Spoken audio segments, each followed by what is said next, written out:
一步也要去吗？对啊，他要去，我不让他去呢，他很想去。没事，带他去玩吧。他也背了个小包啊，里面有啥东西啊？什么都没有。阿诗也背了一个小包，里面带的水，还有刀，没其他东西。走。上个视频发出去之后啊，很多人都担心爸爸的眼睛怎么样了，现在好多了。阿大，还疼吗？不疼。好啦。啊，这里怎么回事啊？这里。他在擦的那个药。啊，流下来了，碘伏是吗？你告诉爸爸，我们很多粉丝天天给我们发信息问爸爸怎么样了，爸爸怎么样了。我妈好不一下都拿绿眼了的，啊，绿色啊，中国粉丝。本来你觉得谢谢。爸爸说谢谢。这个去年你从国内给我家买的打米机坏了，你看看能不能修好？哪里坏了？就爸爸说坏了，我也不知道哪里坏啊。你打开试一下。因为过年的时候是这里吗？开关是这里啊，你看看什么情况？过年的时候不能打米啊。哦，不运行了，那我也不会修啊。那关上吧，关上吧。问问卖家。问问卖家是吧？我们先上山回来再修吧。可以啊。不然从山上回来天黑了。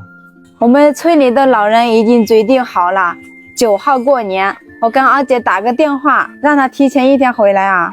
让二姐和小饼们一起回来吗？在家里过年。对不起，您的电话已欠费。哎，我手机又停机了，我先充一下话费。等等，你别直接充，我知道有个地方快速充话费，不仅速度快，还能领优惠券。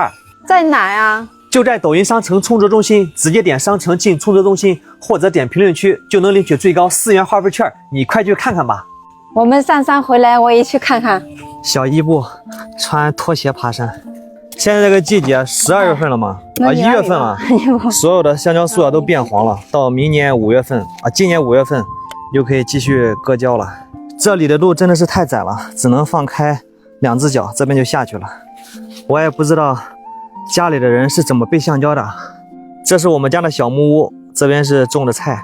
我刚来阿诗家的时候还来这里面砍过木瓜和甘蔗。啊？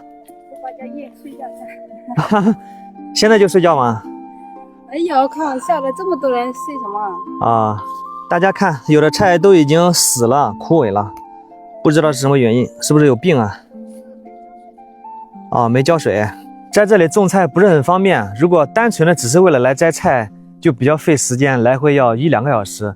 但是呢，我们家在这边有橡胶树嘛，所以背橡胶的时候顺便捎回家去，这样还是可以的。这个狗也跟着我们跑了将近1个小时了，估计口渴了，但是没有水给它。阿诗，把你的水让给它吧。没有了，这边也没有小溪什么的。小伊布摘菜很认真啊。这个没有化肥吧？没有农药吧？也没有啊，哪买得起买的？化肥。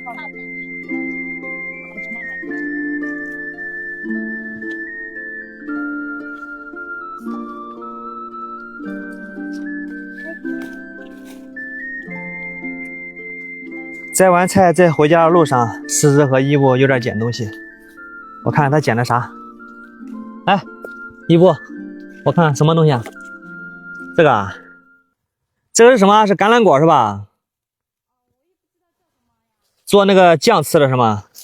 摘了这么多啊？这个是什么？是你看看。哎，这是以前，哎呦，爸爸他们说小时候啊，没有饭吃的时候，没有饭吃的时候这还有个啊，坏了，烂了。没有啊，都没有烂。这个烤着吃是吧？烤，然后给辣椒冲在一起，变成酱，然后青菜煮，然后蘸在水做蘸酱。是的，很好吃的。大家吃没习惯的不好吃，吃习惯的呢会想吃。这个果应该是从这个树上面掉下来了吧？挺高的。我们已经从山上回来了，现在用螺丝刀还有扳手把这个打米机拆开，看看到底是什么问题。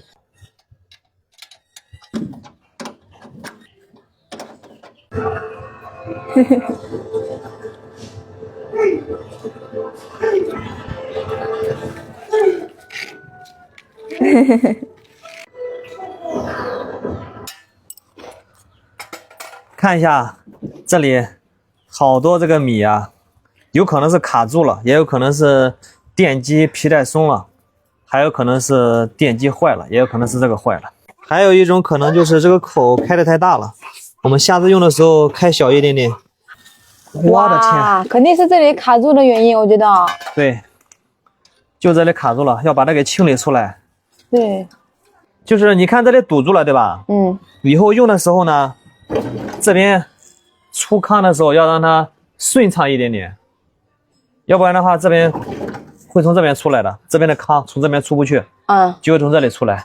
就是这个那边出不去了，是不是里面哪里堵住了？你说很难，别外面了很难。出不去了，这边一切正常呀。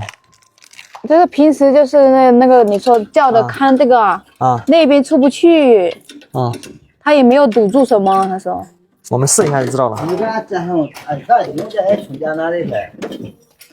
二哥，这个是什么线啊？爸爸说这个不用，这个是接地线。这要起码个的。你看这么多能不堵吗？太多了。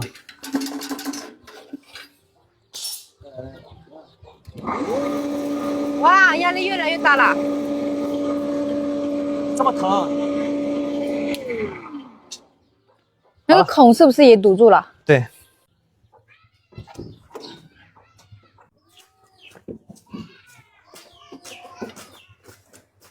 堵了。